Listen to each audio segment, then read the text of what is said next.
Seja muito bem-vindo. Você está no MedZD.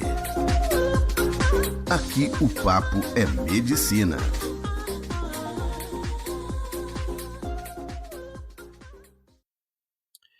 E aí, tudo bem? Hoje eu tô aqui com a Thaís Rezende, ela é mais uma das minhas amigas que se formou na Rússia. A Thaís, especificamente, ela estudou comigo, ela se formou comigo. Ela voltou um pouco mais cedo pro Brasil, porque eu acabei indo pra Austrália, e ela já veio fazer o Revalida logo em seguida. A Thaís conseguiu passar e conseguiu o diploma dela revalidado aqui no Brasil em 2015. E a gente hoje vai conversar um pouquinho mais sobre esse ponto do pós-revalida. Ela conseguiu a revalidação e aí como que foi? Hoje ela já está fazendo residência de anestésio. Eu também vou pentelhar um pouquinho para perguntar sobre o que ela está achando de tudo isso e qual que é o impacto de ter formado fora e agora está fazendo uma residência aqui no Brasil, se tem algum problema. Tudo bem, Thaís? Tudo bem. Como que vai? Tudo bem, Conta André. só um pouquinho pra gente, um pouquinho sobre você. Em 2015 você fez a prova do Revalida, certo? O que você achou do processo de revalidação? Tenta relembrar um pouquinho depois desses 6 anos, já que se passaram quase de todo esse tempo. Como que foi a experiência de ter voltado para o Brasil? Quando você voltou para o Brasil, você começou a fazer alguma coisa? Ou só ficou em casa, deu uma estudada, prestou o Revalida, achou que foi difícil, achou que foi fácil? Como que foi? Então, eu voltei em 2015, acho que foi agosto de 2015, e a prova do Revalida, se eu não me engano, a primeira fase foi outubro, foi final de outubro de 2015 mesmo, então eu não tive muito tempo, voltei e já meio que sabia, já tinha a prova, né, tinha saído o edital, eu não lembro bem quando saiu o edital, mas foi quando eu já tava voltando pro Brasil, então eu tive uns 2 meses pra me preparar melhor, assim, pra prova. Eu já tava estudando fazia um tempo, até o Cauê, que não tá aqui agora com a gente, mas eu lembro que acho que foi 2014, que a gente às vezes fazia uns Skype calls, assim, pra discutir umas questões.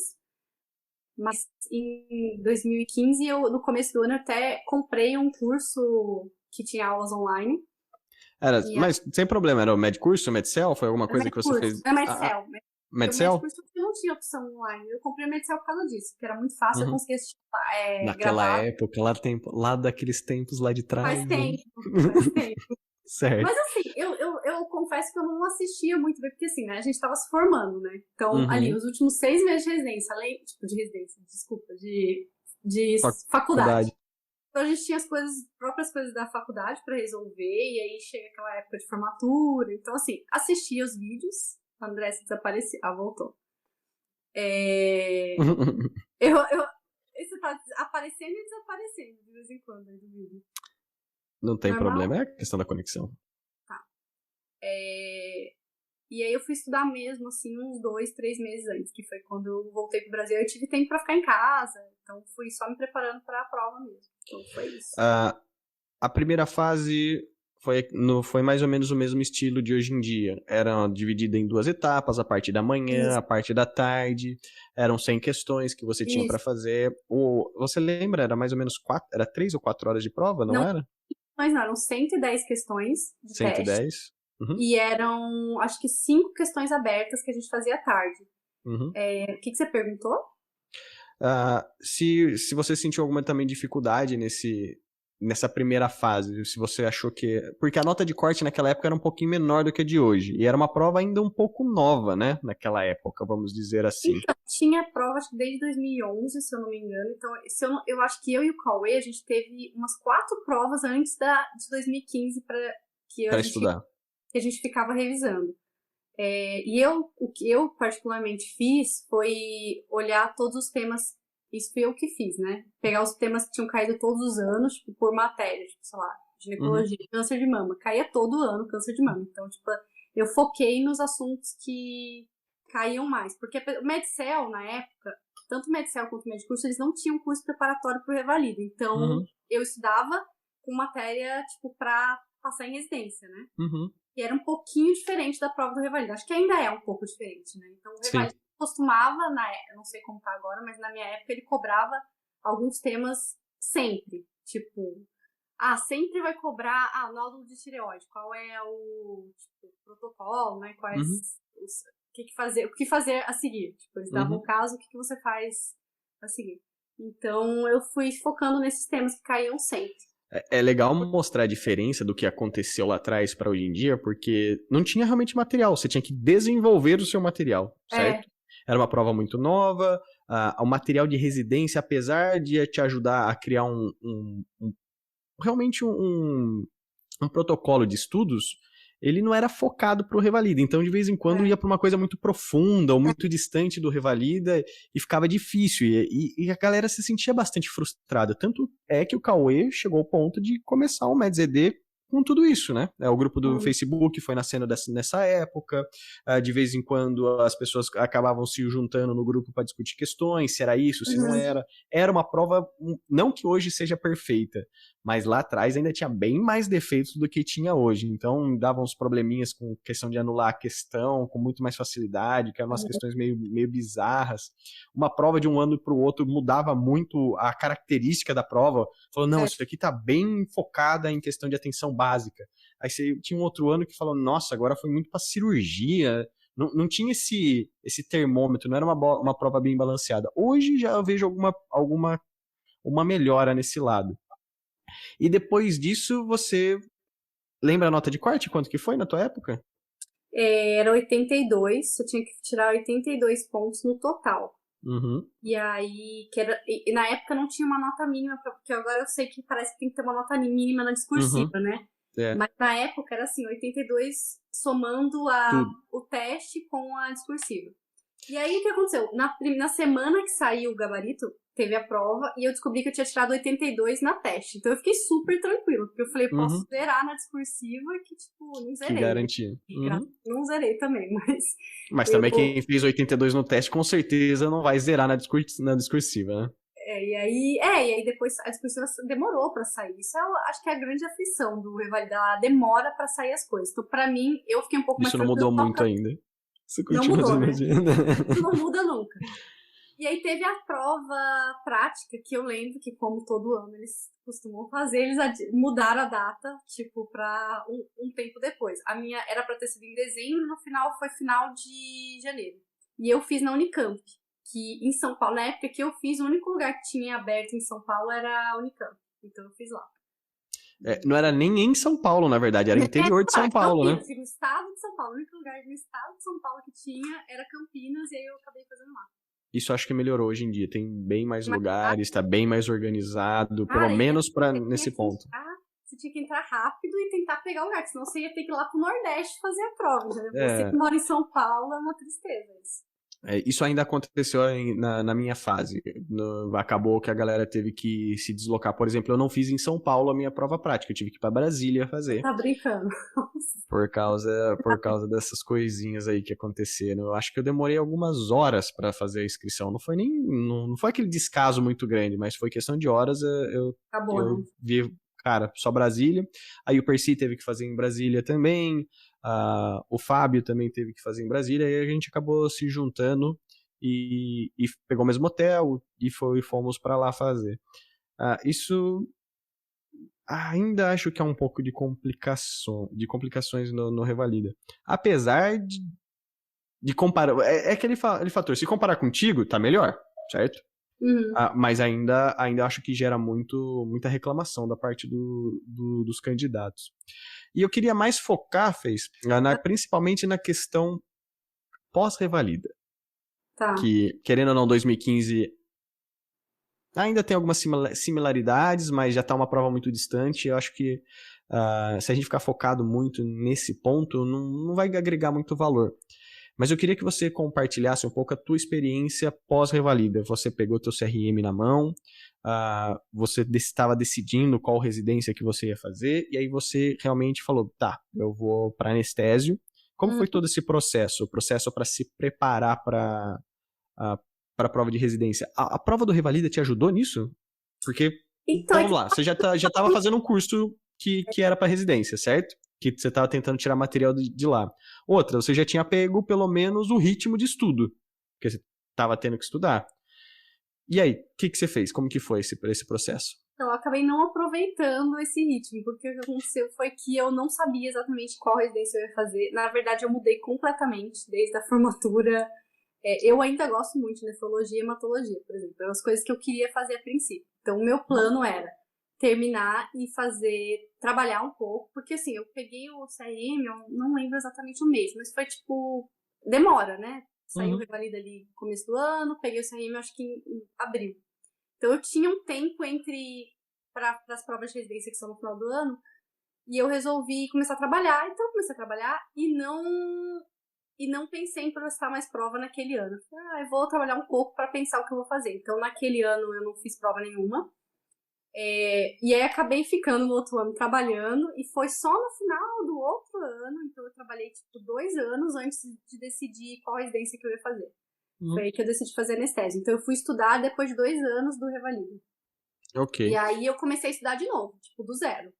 E aí eu falei, agora eu vou... Aí eu comprei outro... Aí eu fui fazer o medcurso, né? Foi 2017. Começo de 2017 eu comecei a fazer o medcurso. E aí eu fiquei estudando 1 ano e passei no final do ano. Aliás, 2018, isso. Eu comecei a estudar em 2018, final do ano, e aí eu prestei as provas no final do ano. Foi isso. E aí, qual que foi a sua sensação? Pô, querendo ou não, você foi formada lá na Rússia, lá em São Petersburgo com a gente. E aí agora você, pela primeira vez, estava realmente ingressando num processo de, vamos dizer, de treinamento brasileiro, medicina brasileira. Você sentiu diferença? Você sentiu que você tinha alguma, vamos dizer, alguma deficiência? Ou, pelo contrário, você tinha alguma coisa a mais que as outras pessoas dentro da residência? Aí você tá falando da residência já, né? Não em questão da prova? Não, a prova é a mesma. Você prestou a prova do SUS, não foi? Eu prestei várias, né? Você passou em quais? Então, eu passei na do Sul, eu fiz a ANRICS, não sei se o pessoal vai saber, mas a ANRICS é uma prova unificada de Santa Catarina, Rio Grande do Sul e Mato Grosso. E aí lá você escolhe os hospitais, você paga a prova de acordo com os hospitais que você quer selecionar. Então eu passei em alguns hospitais lá do Sul, e que foi os que eu, na verdade todos que eu prestei lá eu fui chamada, mas eu não fui, né? E teve alguns que eu nem fui para a segunda fase, que era a entrevista, porque eu já tinha passado daquele de São Paulo. Certo. E aqui em São Paulo eu fiz a prova do SUS e a prova de São José dos Campos. E aí eu passei em São José e passei aqui no leilão do SUS, eu fiquei bem colocada. Então... Comparado com o Revalida, qual que foi a principal diferença que você percebeu da prova da residência pro Revalida? Porque lá você tem que tentar tirar o máximo possível de nota, né? Então, assim, é super concorrido, né? Anestesia, então, tipo, eu sabia que eu não podia errar besteira. Então, isso foi a grande diferença, eu acho que na minha preparação.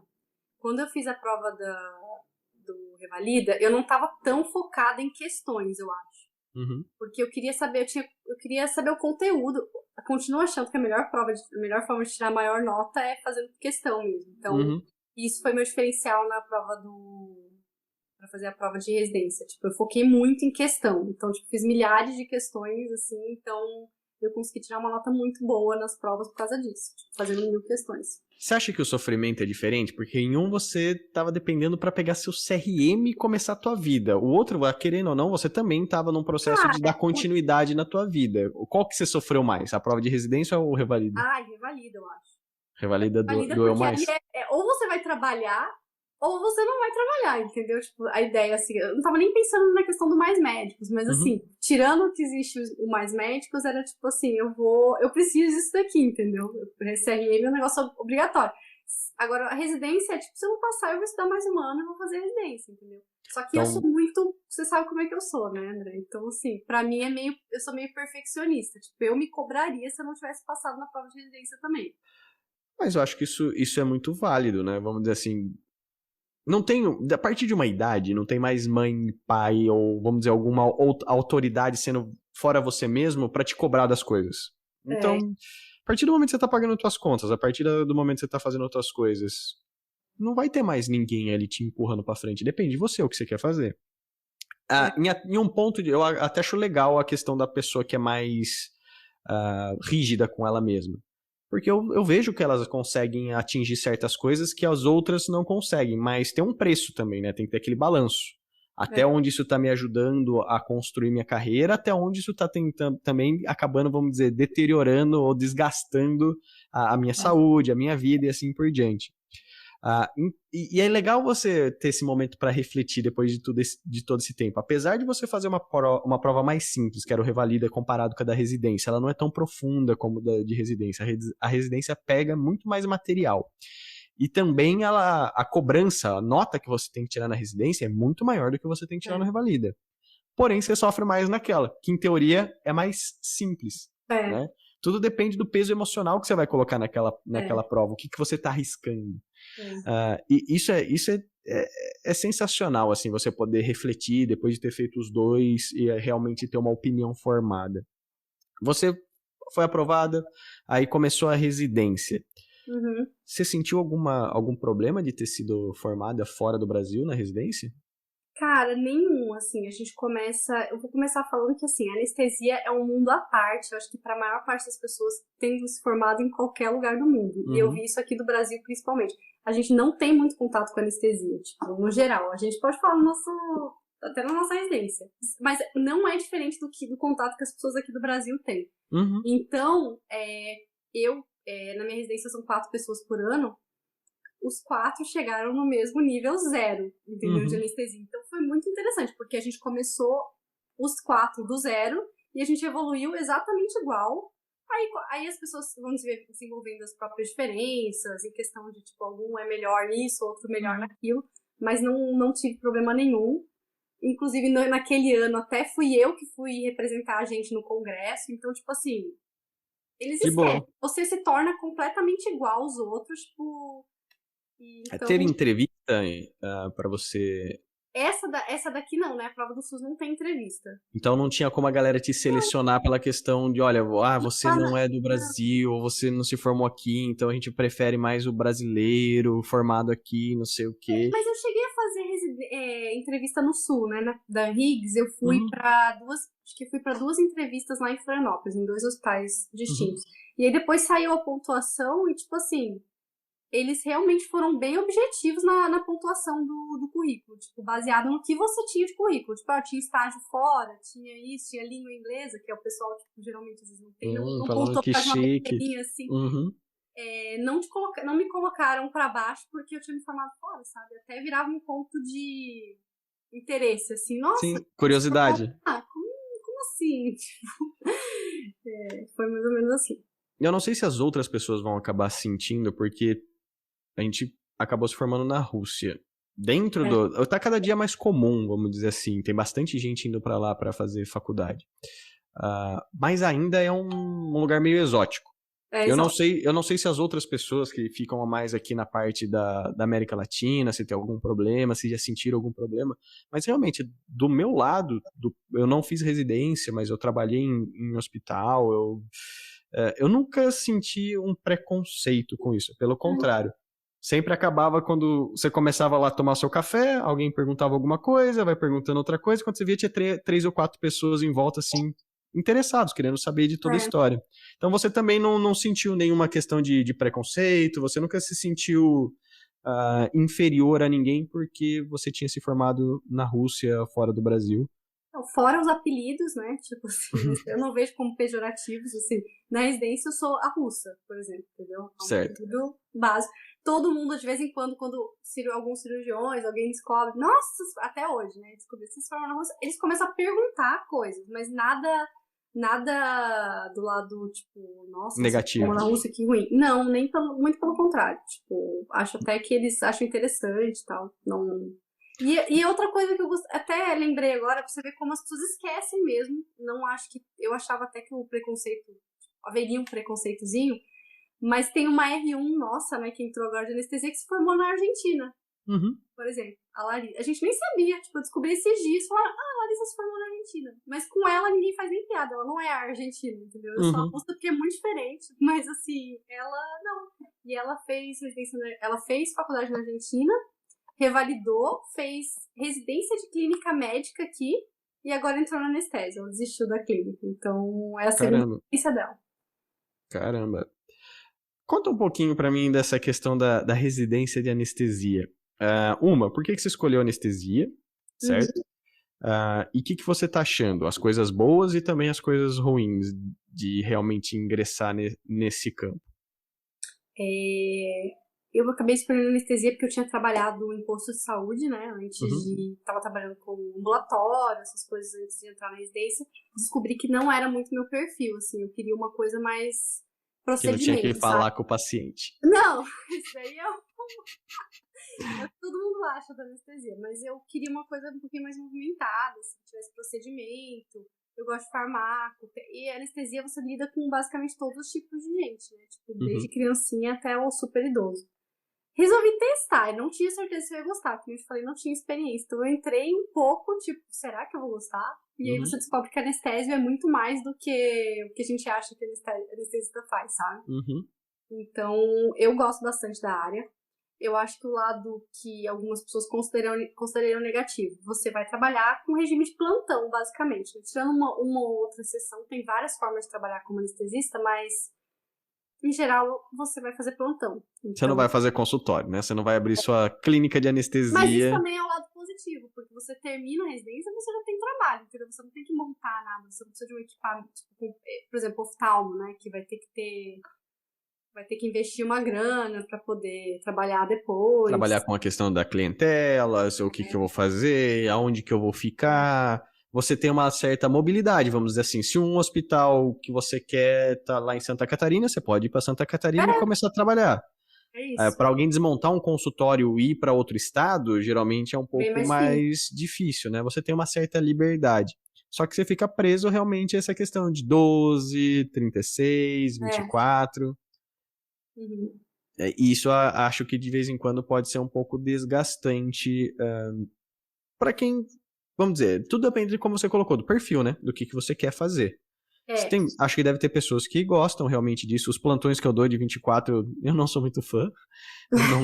Eu não gosto muito disso. Eu não sou muito fã de estourar com a minha rotina de sono. Principalmente hoje eu durmo esse horário, aí amanhã eu não durmo nada. No dia seguinte você sabe que afeta realmente o teu dia. Não adianta falar que você fez um plantão de 24, chegou em casa, dormiu 6 horinhas e você tá zero pro dia seguinte, não. É difícil. Na questão de anestesia também, eu acho que muita gente acaba aproveitando como se fosse também uma residência de medicina intensiva, né? Eu, pelo menos dentro do hospital onde eu estava fazendo meus plantões na questão da emergência, eu ficava lá embaixo, eu ficava na porta de entrada mesmo do hospital, realmente fazendo os primeiros socorros. Lá em cima, quem era realmente o intensivista, a maioria todos fizeram a residência de anestésio. E é uma coisa não, vamos dizer, não é um protocolo que você segue. Bom, eu vou fazer anestésio, aí eu vou fazer uma subespecialização em medicina intensiva. É meio que depende de você. Dependendo do hospital que você fez a residência, o que você foi pegando mão, com quem que você foi lidando, qual que são os seus gostos. Porque tem a questão cirúrgica, né? Como você me mostrou e me conversou um pouquinho antes da gente começar. Tem a questão de anestesia para cardio. Acho que neuro também tem um bracinho. Acho que não tem R4 pra anestesia para neuro, não, viu? Então acho que é talvez uma pós, assim, mas... Eu acho que na Austrália que eles dividem anestésio em 3 coisas. Na verdade, não é bem anestésio, que uma é realmente medicina intensiva, que já é uma residência que começa mais ou menos junto com anestésio. Tem a cardíaca, que é meio que uma geral, eles colocam quando você vai para cardíaca, é meio que a anestesia geral. E tem a neuro, que eles fazem separado. Pediátrica eu também acho que é separado lá. Não tenho certeza, também não sei o que eu estou falando, isso é só das impressões que eu tive quando eu estive lá. Aqui no Brasil é muito mais diferente, você sente isso na questão de uma grande necessidade de fazer uma subespecialização logo depois, não tem muita necessidade? A maioria não faz, assim, a maioria não faz porque não tem muita, a gente roda em tudo, né, na residência. Então você já vai rodar na cardíaca, a ideia, o programa inteiro dos 3 anos de anestesia, assim, eu tô falando pela minha residência, né, não dá pra falar por todas, mas a gente teoricamente roda em todos, você faz cirurgia de tudo, tipo, eu faço cirurgia de tudo, tipo, neuro, posso hoje chegar e ser escalada pra fazer uma neuro, entendeu? Cardíaca, e a gente tem os estágios fora da própria residência. Então o pessoal em geral não faz R4, não é que não faz, tem muita gente que faz R4 em dor, esqueci de comentar da dor. Dor é um negócio que está crescendo muito, então quem quer trabalhar como ambulatório, existe essa possibilidade, tipo, você se especializar em dor depois. E aí você abrir seu consultório para dor crônica, né? É aquela questão das infiltrações, é a questão de realmente de controle de dor, de tem dor vários crônica, tratamentos. neuralgias e assim por diante. Isso, vários tratamentos para dor crônica. A gente trata. A gente tem um ambulatório de dor aguda também no São Camilo, né, no hospital. Então, tem dor aguda, tem dor crônica. Mas eu tinha esquecido de falar, mas dor é um dos que as pessoas mais estão fazendo. Tá bombando na anestesia, dor. Então, É a moda. o R4, né, que aqui tem em alguns lugares, eu acho que tem no HC e no Unifesp também tem. E tem as pós, né? Pós do CIRI, do AINS, que a galera faz bastante dor também.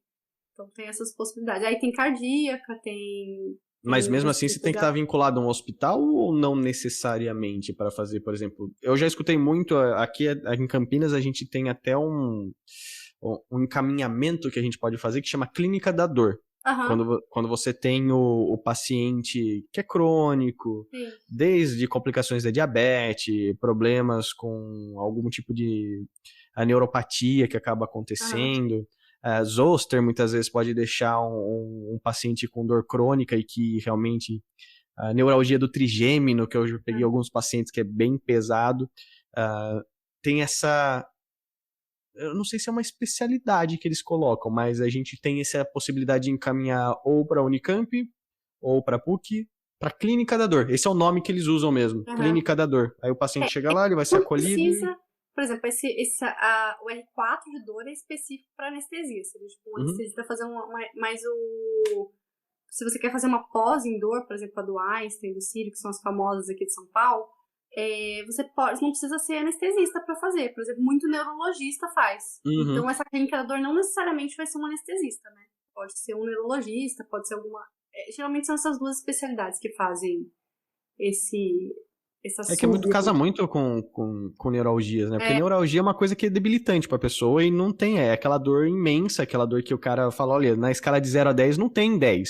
Tipo, é 12, 15. Eu peguei 2 pacientes que eu acompanhei no posto com neuralgia do trigêmeo que os caras não conseguiam...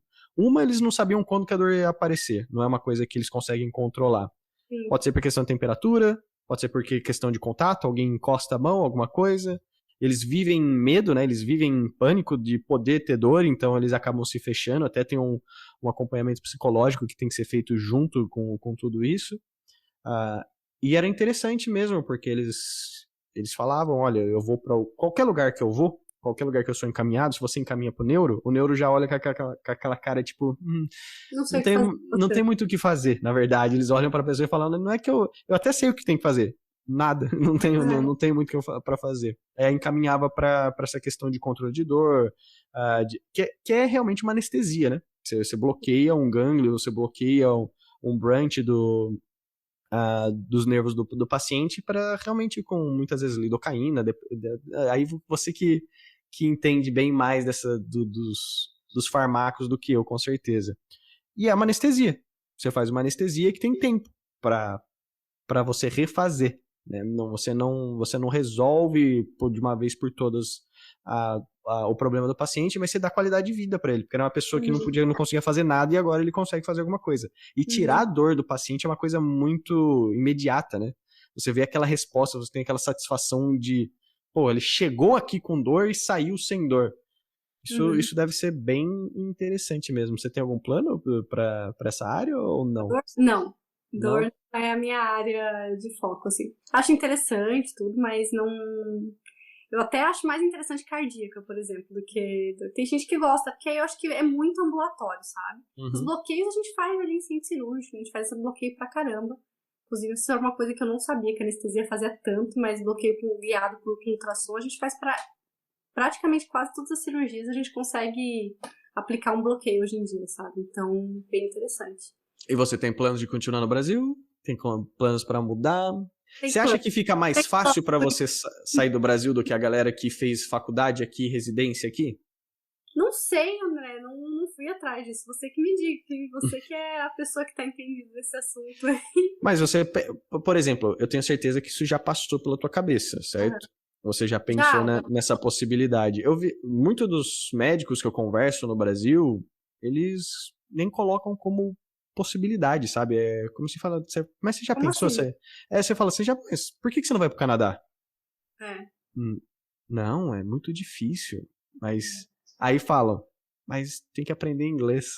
Então tem essa questão, a barreira da linguagem aí, que Certo. talvez tenha essa coisa a menos, né? A gente já tem estudado inglês, tudo, mas já passou pela minha cabeça. Não fui atrás para pesquisar, mas eu acho que seria mais fácil tem uma coisa que eu acho que seria muito mais fácil, a nossa capacidade de adaptação. Sim.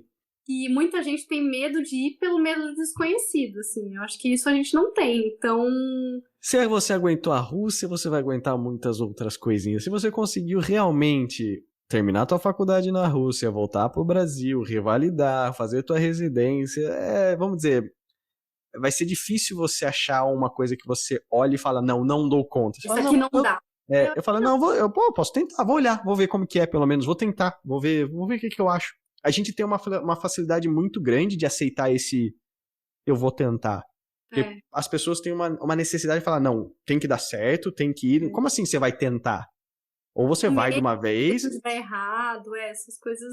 Qualquer coisa você volta, qualquer coisa você tenta uma coisa diferente, você troca, você muda, fala, mas não pode, porque tem que ser assim, senão você vai perder tempo. Fala, não, agora eu sei uma coisa que eu não quero, agora eu sei, talvez eu chegue lá e aprenda outra coisa que vai me levar para outro lugar que vai realmente me responder as perguntas do que eu quero fazer, como eu quero fazer, e assim por diante.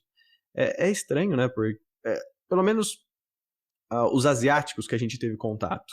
Até os asiáticos que muitas vezes eles não estavam lá fazendo faculdade, mas a gente encontrou em questão de viagens e você acaba fazendo amizade, conversando. Para eles é uma coisa super comum na cultura deles pensar em fazer a faculdade fora. Japonês, chinês, eles têm essa questão, não, eu faço a faculdade fora e depois eu volto e trago alguma coisa nova pro meu país, muitas vezes eu trago alguma coisa de volta, eu crio uma coisa que eu vejo que é legal lá fora e tento replicar no meu país. Para eles, essa questão de migração é tranquilo. Aqui pro Brasil é meio... Pois é, né? Eu também acho que o pessoal é bem tradicional nesse sentido, né? Tipo, formar, fazer cursinho, passar na faculdade e entrar na residência, por exemplo. Esse é o... Qualquer coisa fora disso, para algumas pessoas, parece muito difícil. A questão até do cursinho, né? A questão, tô no sexto ano, mas você tá fazendo o quê? Como assim fazendo o quê? Eu tô fazendo faculdade, mas não tá fazendo um preparatório para residência? Mas pois é. Como assim preparatório para residência? Não, porque se você fizer uma preparatória para residência, você não vai entrar. Mas é necessário realmente? Parece que tem uma galera que nem para pensar nisso, se precisa, se não precisa. É uma coisa que já começou em massa, então já virou um protocolo. Ele olha pro lado e fala, nossa, tá todo mundo fazendo, eu tenho que fazer também. É meio triste você ficar pensando na caixinha como todo mundo e repetindo certas coisas, e muitas vezes você não ter a noção se eu quero fazer aquilo mesmo ou eu só tô indo com o fluxo. Até a questão de fazer faculdade de medicina, tem muita gente que fala, eu fiz porque eu podia passar, porque minhas notas sempre foram muito altas, meu tio falou, faz medicina. Minha mãe falou, faz medicina. Isso foi uma diferença que eu acho que a gente ganhou com a Rússia, porque a Rússia ele seleciona muito bem, né? Ou você quer mesmo fazer isso, porque tanto na faculdade teus professores já te colocam num ponto onde, olha, isso aqui não é luxo. Fazer medicina, na verdade, você vai sofrer muito mais que um monte de outra profissão. Você vai só tomar na cabeça, você só vai se lascar, seus horários vão ser doidos, você vai ter que colocar muitas vezes sua família de lado, você vai ter que fazer isso, era toda vez. Principalmente as professoras de cirurgia, que elas gostavam de dar aquelas lições de moral na questão de família, olha a tua escolha, pra onde você vai, o que você vai fazer. Então, pra gente foi muito natural. Eu não sinto pelo menos a frustração dos nossos colegas, por exemplo, do Percy, do Sacha, do Fábio, até muitas vezes das outras turmas que não estavam realmente fazendo a faculdade com a gente, que eles entendiam isso, faziam, não, é parte da vida. Certo? A medicina é dura, a medicina é difícil, então a gente aceitou muito bem essa condição e quando chegou para enfrentar, a gente acha que pelo menos não sofre tanto. Esse é só meu ponto de vista, assim, nesse ponto. Foi bom matar um pouquinho da saudade, conversar contigo um pouco, né? Querendo ou não, o podcast dá essa liberdade pra gente de ter uma boa desculpa para conversar com os amigos. Fazia quanto tempo que a gente não conversava? Já fazia quase 2 anos? Com certeza, desde o começo da pandemia, a gente não tinha trocado a mensagem, não sabia o que estava acontecendo da vida um do outro, o que aconteceu. Isso é umas coisas que o MedZD me deu, que foi muito legal ter essa desculpa e me sentir produtivo, porque agora que a gente é gente grande, né? Você não pode fazer as coisas só de besteira, tem que ser produtivo, tem que ter algum motivo por que você está fazendo isso. Ou você tem que estar ganhando dinheiro, ou você tem que estar construindo alguma coisa, ou você tem que pensar na sua carreira. Mas é legal poder ter realmente uma desculpa boa para rever os amigos. Muito obrigado, Fez. Imagina. Mais alguma coisa que você quer completar? Mais alguma coisa que você gostaria de adicionar na conversa? Não, acho Então, que tudo então a certo. gente fica por aqui. Hoje a gente trocou uma ideia um pouquinho mais diferente. A gente também tentou trocar aquele foco pesado que a gente vem trazendo do revalida, revalida, revalida. A gente tá tentando mostrar um processo, né? Que tem começo, meio e fim.